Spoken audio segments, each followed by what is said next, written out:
controlled by jelly, in case you can't read. Dear readers, this is introduction. Nearly 6 years ago, we witnessed the publication of the 7th and final book of the Harry Potter series. While we learned the answers to many questions, is Snape good or evil? What's the deal with Aberforth? What will be the ridiculous names of Harry Potter's children? We found ourselves faced with a number of unsolved mysteries. Chief amongst these is the case of Hedwig. Unlike Harry, we are not as eager to give up on the old bird. Sure, it appeared that she was hit with an Avada Kedavra curse, and yes, it does seem unlikely that she would have escaped a fiery motorcycle wreck. However, if our years of meticulously analyzing J.K. Rowling's work have taught us anything, it's that things are not always as they seem. Our staff is never one to ignore any semi-plausible, totally uncorroborated theory, so within this publication we hope to present you with all sorts of conjecture and hearsay that would prove conclusively that Hedwig lives. Keep flying. Paul DeGeorge, Hogwarts, USA, June 2013. Alright, case in point 1. The Resurrection Stone. Legend has it that the Resurrection Stone has the power to bring back the dead, as said in the Deathly Hallows, page 407. When Harry obtains the Resurrection Stone on page 698, he turns it thrice, and 4 figures appear to him: his parents, James and Lily, Sirius Black, and Remus Lupin. This begs the question, how come the supposedly dead Hedwig did not appear to Harry in his time of need? Might that be because Hedwig is not dead? The spell. Of primary importance to this argument is the fact that on the night of Hedwig's death, it seems unlikely that the attacking Death Eaters would have been using the killing curse in such close proximity to Harry. Earlier in the book, we witnessed Voldemort instructing his Death Eaters that he must be the one to kill Harry on page 7. Later in the book, we are told that Death Eaters have been given explicit instructions that Harry must be brought before Voldemort alive, as told on page 630. Of course, on the night in question, we witness bursts of green light. While green light is certainly an indicator of the Avada Kedavra curse, do we know conclusively that it is the only spell that produces green light? Isn't it also just as likely that someone was potentially casting a photosynthesis spell, or possibly a green M&M transfiguration spell? Certainly Voldemort would prefer Harry brought before him as a green M&M rather than as a corpse. You do the math. And so what if it was an Avada Kedavra curse? Surely Hedwig's Horcruxes would have protected her. Horcruxes, you say? Don't be so surprised. Let's take a moment and examine Hedwig's past. What we do know of her character is she didn't enjoy being caged up. She seemed to like nibbling on Harry's fingers, more on that later. And she, without a doubt, loved killing mice. She had no qualms with tearing her own soul when it came to killing these innocent creatures. Isn't it likely that at some point during her 7 years of life, that she may have used at least one or more of these murders as an opportunity to assure her continued existence? Given the sheer quantity of mice she likely killed, it's possible she has hundreds, if not thousands of Horcruxes, and unlike Voldemort, she probably didn't use super significant historical artifacts to contain these Horcruxes. If someone wanted to permanently destroy Hedwig, we anticipate that they would likely expend decades of exhausting research attempting to discover the nature and hiding locations of her many Horcruxes. She is likely indestructible. To top it all off, there is the outside chance that Harry himself is one of these Horcruxes. We've seen it happen before. Maybe this is why Harry feels so at home on his broomstick. Keep flying, Harry. As long as you're flying high, Hedwig can never die. End scene. As we continue to examine Hedwig's character, one trait becomes glaringly obvious to even the most inept bibliosleuths. Hedwig was constantly nibbling on Harry's fingers. Without a doubt, at some point she must have produced blood. The blood which courses through Harry's veins, the same as the blood of his mother, the mother that died so he could live. Yes, protection! And of course, it's hard not to ingest blood and such when your mouth is a beak. Everything just slides in. Our vampiric little owl has granted herself the immortality that flows directly from our hero's heart. Does she ever cease to amaze?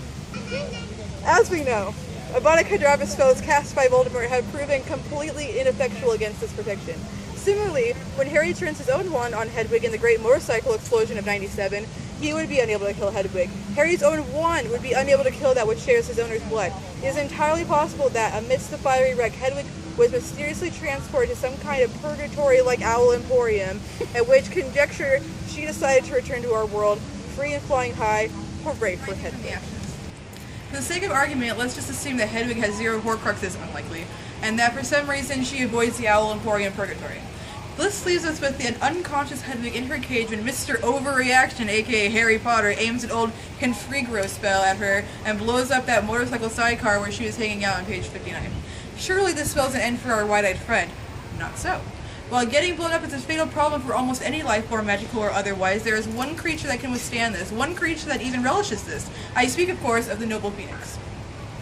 At the end of the novel, we learn from Dumbledore that Harry is the true master of death, page 720.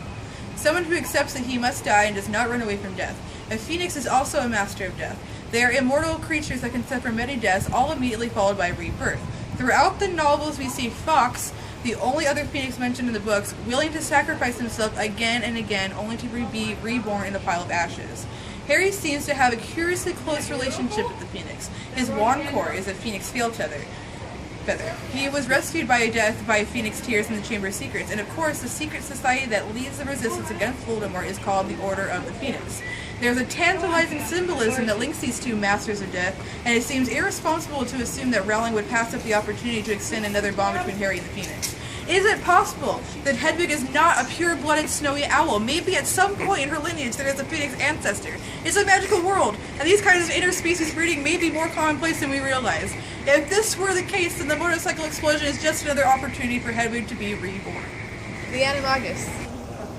Animagi are uncommon, but they're certainly not unheard of, and while all the authority types in the books caution against how exceedingly difficult it is to become an Animagus, the fact remains that 3 pretty and immature high school kids were able to pull it off without much fuss. For each registered Animagus we meet in the books, McGonagall, we are introduced to 4 unregistered Animagi: James Potter, Peter Pettigrew, Sirius Black, and Rita Skeeter. Therefore, we can postulate that for each registered Animagi, of which there are 7, there are almost certainly several unregistered Animagi. This brings us to the question, is it possible that Hedwig was actually a human Animagus posing as an owl? I mean, this presents a whole new scenario wherein the Animagus could have disapparated from the owl cage before the great motorcycle explosion in 97. This Animagus theory is often supported by Hedwig's behaviors, and numerous times in the series, Hedwig is shown acting up at night. This is far outside what we would typically expect from snowy owls, who are actually diurnal and very quiet. In other instances, Harry brings a sick Hedwig to Grubbly Plank after she returned ill from a trip delivering mail. Could this have been an injury sustained on a secret mission, possibly after being intercepted while reporting to her superiors? Debate rages concerning the nature of her employer, good or evil, dark or white. One thing is certain enough, she was planted at Ilop's Owl Emporium on or near the day that Hagrid purchased her for Harry. Since Hagrid was the owl bearer, it seems likely that Hedwig was positioned on Dumbledore's orders. However, we all know that Hagrid is not immune to the charms of sketchy wizards. Could Hedwig have been a spy planted by Quirrell, back of the head of Voldy? Anything is possible in this strange world where humans pose as owls. Let's pull it back for a moment to consider the events of the Night of the Seven Potters. How can we make sense of Hedwig's strange behavior in the time leading up to her death? She is described as sulking with her head under her wing. This is pretty atypical behavior for Hedwig, who is usually much more aggressive, biting fingers or rustling feathers. When Harry confronts her again about leaving Privet Drive, she continued to sit with her head under her wing.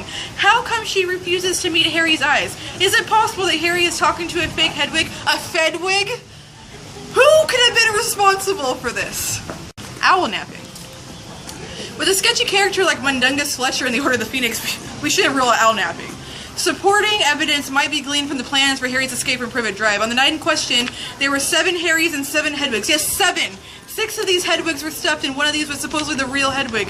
It seems likely that the stuffed one would have been magically animated using a locomotor charm so that they would appear more real to the Death Eaters. Isn't it just as likely that in a hurried confusion of departing, the real Hedwig was switched with one of these stuffed owls? Or maybe the real Hedwig was deliberately snagged by Mundungus Fletcher, possibly as a potential barter piece in the event of the capture by Death Eaters? Mundungus certainly knew the value this bird might have to Voldemort. Either way, since 6 of the 7 owls survived the journey, we put Hedwig's chance of survival at 85.7%. No, wait, make that 100%. She's alive! Hi. Down Under. Now we all know that Hermione is smart as a whip. She had the forethought to protect her parents and secret them away to Australia. Isn't it possible that she may have also considered the safety of Harry's dear pet? Hermione knew how much Hedwig meant to Harry, and she knew that Voldemort could use that against both of them. She also knew that their mission to destroy Voldemort's Horcruxes involved the utmost secrecy. Romping around with a bright snowy owl would have been a dead giveaway. Hedwig's life was in danger, and there was a distinct possibility that her presence could compromise their mission. Upon her arrival at Privet Drive on the night of the Battle of the Seven Potters, it is very possible that Hermione took the precautions to protect Hedwig and the secrecy of their mission. Maybe she sent Hedwig off to deliver a letter to her parents in Australia. Once the real Hedwig was out of the picture, she undoubtedly transfigured an inanimate object into a bird, which she then polyjuiced into Hedwig. What a smart and considerate friend. Time turners. Let's just talk about the time turners for a second. Sure, they supposedly all got destroyed during the Battle of the Department of Mysteries, but let's just be real. The Ministry was apparently lending these things out to third-year magic students so they could take extra classes. So even if the entire supply of the Ministry was decimated, there's gotta be some more time turners out there in the world. This scenario provides ample room for Harry, or one of his buds, to head back in time and pull the old switcheroo. All you gotta do is brew up some polyjuice, make a fake Hedwig, and then swap out the real Hedwig at pretty much any point in the summer before the Order shows up to pull out that Seven Potters stunt. Again, maybe this is why Hedwig was acting all funny that night. My final point. Snowy owls are commonly referred to as ghost owls. In fact, JKR even made note of it in her own website. This may also explain Hedwig's dietary choices, since we know from Chamber of Secrets that ghosts prefer raw or spoiled food to enhance their flavors. We also know you can't kill what's already dead. While it seems implausible to assume that Hedwig was a full-on ghost, there may be other factors at play here. Perhaps every time Fawkes was reborn, a bit of him returned in ghost form to the wizarding world at the behest of Dumbledore. The phoenix-turned owl wearing its pure white feathers like its favorite. As we know, albus is the Latin word for white. In his life, Fawkes is coated with the fiery hues that resemble a young albus's auburn locks, and in his death, Fawkes is reborn as the ghostly white snowy owl to look over an orphan boy who lived, then died, then lived again. Hey, it's a magical friggin' world out there. It can happen. Hedwig Lives! It was printed in June 2013. It was written by Paul DeGeorge of Harry and the Potters. Illustrations are by Cameron Lemontagne. The cover by Justin Williams. Please send your theories to pauldegeorge@gmail.com.